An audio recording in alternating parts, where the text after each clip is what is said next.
Tell us who you are. I am a moon escapee. Expound on that, please. Well, I escaped from the moon when I was very young.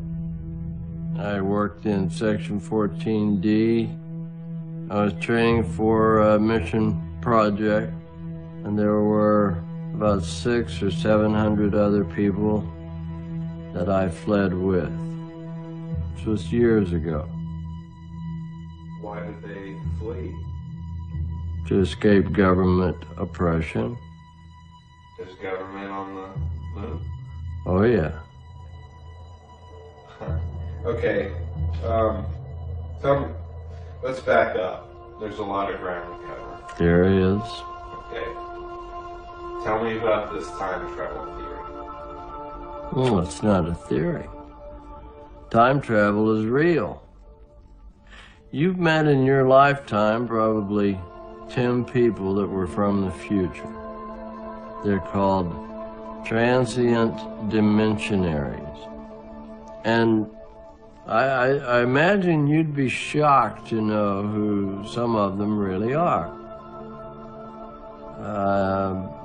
Plato, Aristotle, Elvis, Alexander the Great, Benjamin Franklin. So they were all lunologists. They were all from the future. You can't confuse transient dimensionaries with the Church of Lunology. There's a difference. Transients are people who are from the future. If you're from the moon, you're from the future, or from moon ancestry. The people who belong to the Church of Lunology are just regular folks that just subscribe to that belief. It was started by a fellow named J. Airy Hilliard. He's the one who unlocked time travel and set up the moon program. December 21st, 2012, 8 days from now. That's absolutely the most important date in human history. Why? Well, it's launch date. Your people know it down here as the end of the Mayan calendar. And by the way, the Mayan Indians weren't what everyone thinks.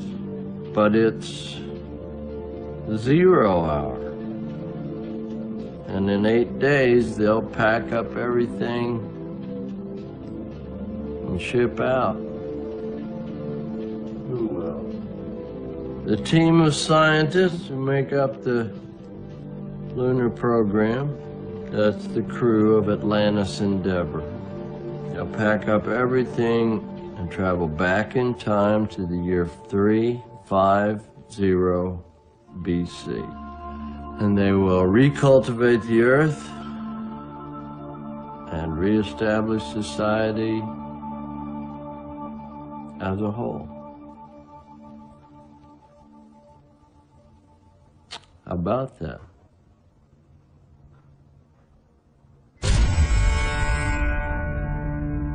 The claims made by this man left me with many philosophical and theological questions.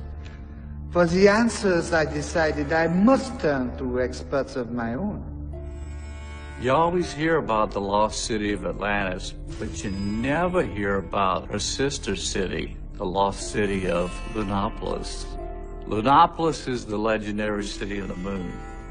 Some people think that there was an advanced race that lived there, but they were actually the human race from a distant future.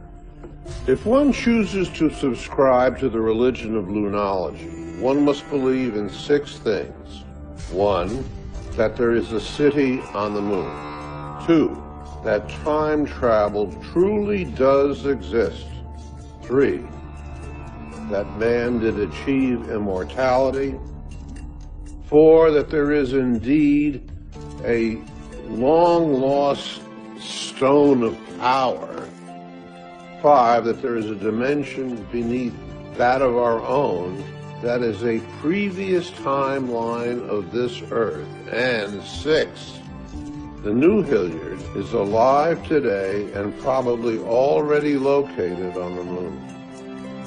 First, we have the theory of time travel. Scientists have long grappled with this concept, and it is widely believed that, yes, it is very possible, but that going backwards is the only option, because going forward would mean a trans-dimensional leap, which we cannot do.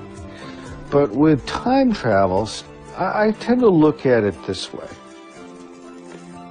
Either we're stationary and time is moving, or time is stationary and we're moving.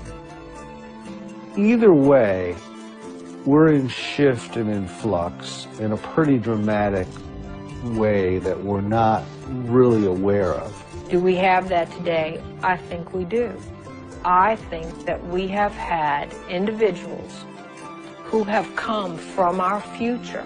Instances like George Washington, or individuals who have come from you know, risen up, if you will, out of nothingness to some measure of tremendous greatness. Were these people parts of that sacred order, that holy order, that do travel through time, who come back into what is their history to plant things contemporarily for us that change our world?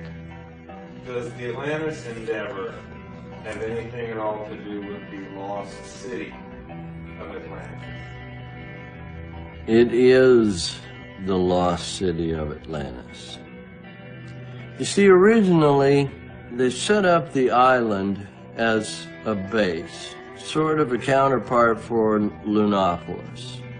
The crews would transfer materials and set up. It was a site for transport and for the experiments that they did. But as people began to sail and navigate the seas, it was just too vulnerable to be, well, people found out about it. And by the time they decided to cut bait, sink the island to the bottom of the sea, it was too late. Enough people had seen it and knew about it. That's how the whole story of the lost island got started. What kind of missions are they carrying out? Well, think about it. I mean, if people have gone and screwed up the entire world, and you had the opportunity to go back and change things, you'd want to change it so that they didn't screw everything up, right?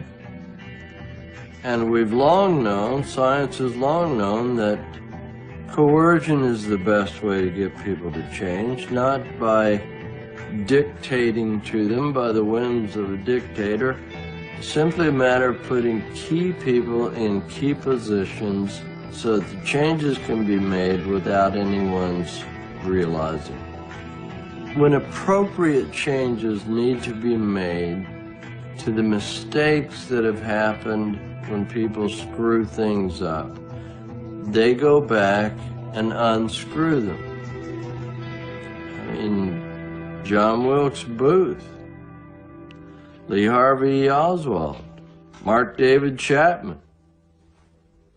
Isn't the guy that killed John Lennon? Oh yeah. You have no idea what he was about to do. Huh. That sounds kind of evil. It wasn't supposed to be anything but good when it started. Copernicus got people to understand the world was round.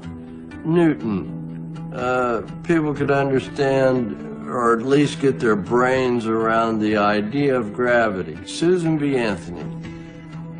women's movement, Franklin with electricity, there's a perfect example. These were huge advances in society and put people years ahead in terms of progress. And these people were all transient. They moved from the moon, receiving their orders there. They came back with the directives, made the changes that were necessary, and went back to report. Wow. So are they still doing this today? Hell yeah. Fellas, it's why people report little lights in the sky, the UFOs. Guys, it's just traffic going back and forth. It's been going on forever. Okay, well, if they've done all this once, if they've done all this, they've made the change, then why do they have to do it again? Why go through all of this all over again? Well, they have to repeat it. It's a return to paradox day. Or else everything that they did will be undone. You see, those changes that were necessary in the first place have to be remade each time.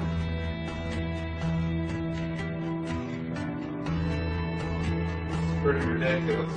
What, you never had deja vu? You never had something happen to you that you were sure happened before, felt like it happened before? Fellas, there's a reason you get that idea. We're still occupying the same Earth, the same space, but it's just that the layer underneath doesn't recognize the layer above. You get an idea that something has already happened? It's already happened.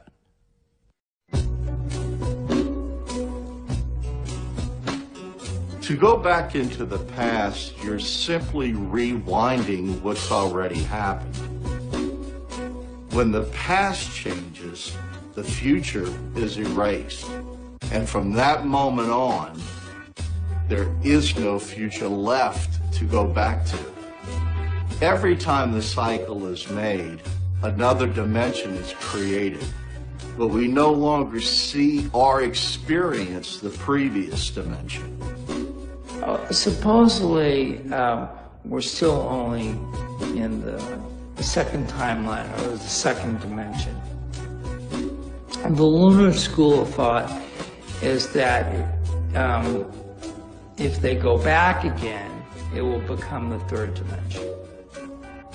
But there is another theory that states that with each and every change made in the first timeline, we skew in a brand new timeline, ultimately resulting in not just one, but hundreds of new timelines that will branch out in all directions uncontrolled, all solely based on the changes made in the first dimension. What this means is that there might not just be 3 dimensions, but millions upon millions. These were some of the difficult principles they were grappling with from the very beginning. The group that went back the first time to fix our broken past had nothing to go on except Earth's recorded history. Sadly, it was largely inaccurate and misleading, resulting in the mistakes made by the Atlantis Endeavour mission itself. Now, this led to a brand new string of errors, resulting in the world we have today. But instead of learning the lessons and giving up, they want to go back. Now that they have accurate information, they think they can avoid the mistakes they made on this timeline. But what they're not taking into consideration are the ramifications associated with doing this too many times. Believers were beginning to doubt the doctrine because they felt they must be making too many changes. They felt there would be too many dimensions created by continuing to repeat the cycle. When you change one thing you know about, you change millions of other things you don't.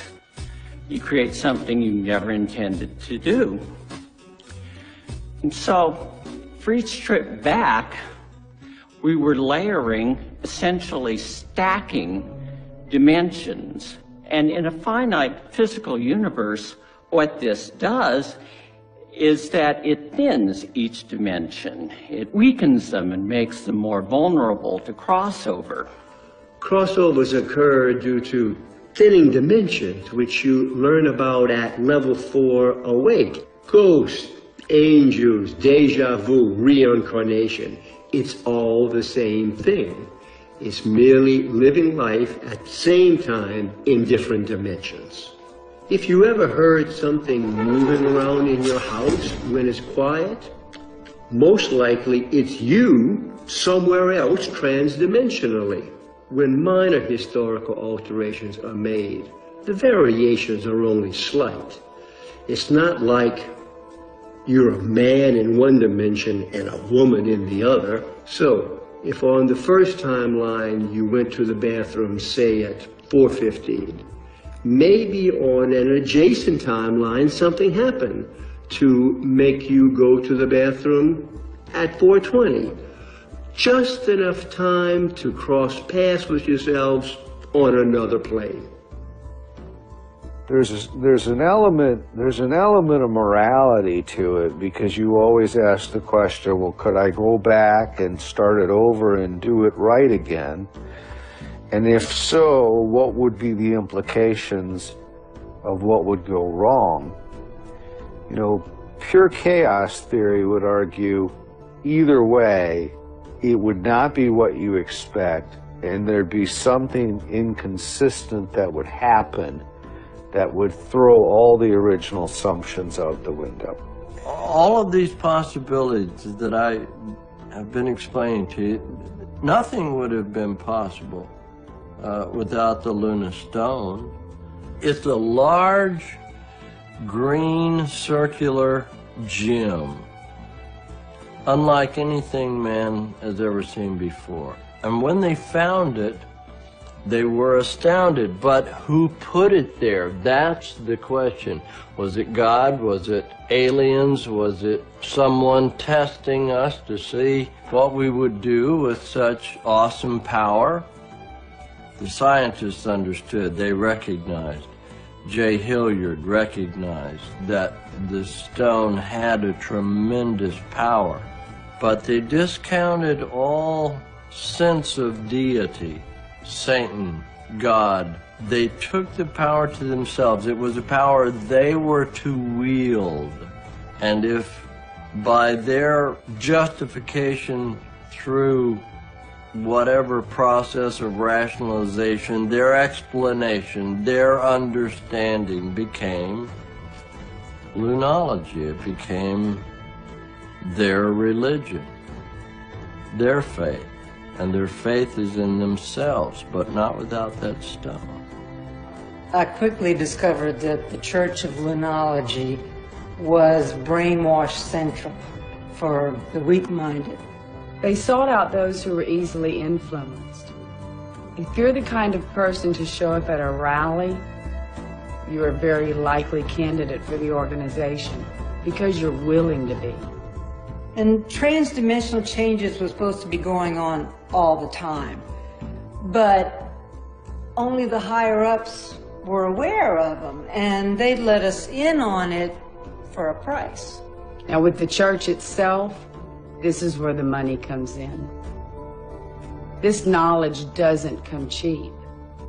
You don't work your way through the ranks of Lunology without paying for courses and seminars and tapes and lectures and so forth. From day one, they begin new members on a regiment in a program they call Awakening. Awakenings are basically step-by-step levels of progression through the program. So, a level 1 awake would be being aware that you're existing on a plane of space and time.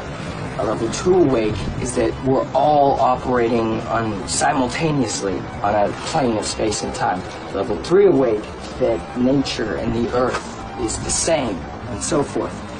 Eventually, you reach the top, a level 8, where you supposedly realize that you are not only aware of this level of space and time, but also every single dimension layered beneath it. As a level 8 awake, I was told that I would experience total recall on every plane, which means I would become aware of not only our present timeline, but previous alternate timelines that no one else could remember. The whole church believed this, and they all seemed to think it was perfectly normal. You know, it's all about touching other dimensions. And if something in our timeline was changed due to lunar influence, they would know about it immediately because they were awake. You know, unfortunately, I wasn't experiencing that feeling. You know, it suddenly all seemed so funny to me. I mean, basically, this gave them the power to claim anything they wanted to right on the spur of the moment. You know, somebody would go, oh, wait, something just changed. Now Barack Obama is president. It used to be Al Gore. But they would all agree, oh, yeah, right, you're right, it changed. It was absolutely ridiculous. Many of them became convinced that there were things going on that they were not being told about. They figured that you make one change to the past and it's like opening a Pandora's box that would, you know, break the fabric of time and space and make daily changes happening all the time. So they all got these Polaroid cameras, and they were going around taking reference pictures. That's what they call them, reference pictures of the daily changes, just in case. And I would say, well, what's changing? And they'd say,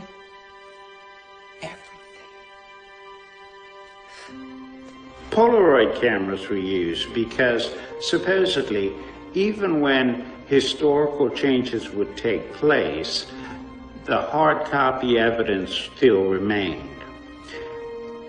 It somehow escaped the change and served as evidence of the change. They said that digital cameras were no good because the digital data would change, so they needed the hard copies. Polaroids allowed one to immediately tag something for future reference. They'd run around taking pictures, but they'd never let anyone else see the pictures to confirm what they were saying was true. That ultimately is the fundamental principle of the Church of Lunology, that you can achieve the ability to interact with every dimension. This is where the Lunes Stone comes into play. The Lunar Stone is a mythical alien rock that was supposedly found on the moon during Apollo 11. This stone is credited as the power that actually unlocked time travel. Its transdimensional powers and the very idea of multiple dimensions created such organizations as the Lunar Society, the Atlantis program, and many others.